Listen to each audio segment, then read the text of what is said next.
आज बड़ा परम पवित्र दिन है। आषाढ़ मास के कृष्ण पक्ष की एकादशी, जिसे योगिनी एकादशी कहते हैं। योगिनी एकादशी का मतलब है कि अपने आप में बड़ा दिव्य पुण्य प्राप्त होना। और इसका वैसे तो हर एकादशी का अपना महत्व है, लेकिन योगिनी एकादशी का विशेष महत्व है। ये अनेक पापों को नष्ट करने वाली है।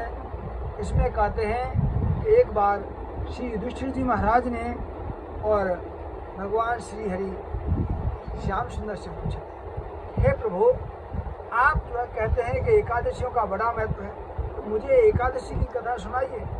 ये कृष्ण पक्ष की एकादशी का क्या नाम है और उसको किस तरह से व्रत करना चाहिए।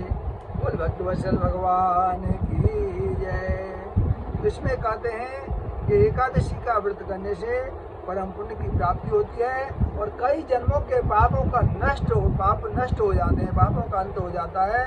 तो कहते हैं कि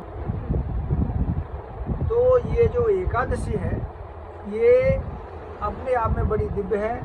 और कहते हैं कि अलकापुरी नगरी में भगवान भोलेनाथ के परम भक्त, जो अलकापुरी नगरी है, भगवान ने श्री कुबेर जी महाराज को दी हुई है। वहीं पर भगवान भोलेनाथ की आराधना करते हुए और श्री कुबेर जी महाराज विराजमान रहते हैं। एक बार उन्होंने भगवान शंकर जी की आराधना के लिए और हेममाली को नियुक्त किया हुआ था।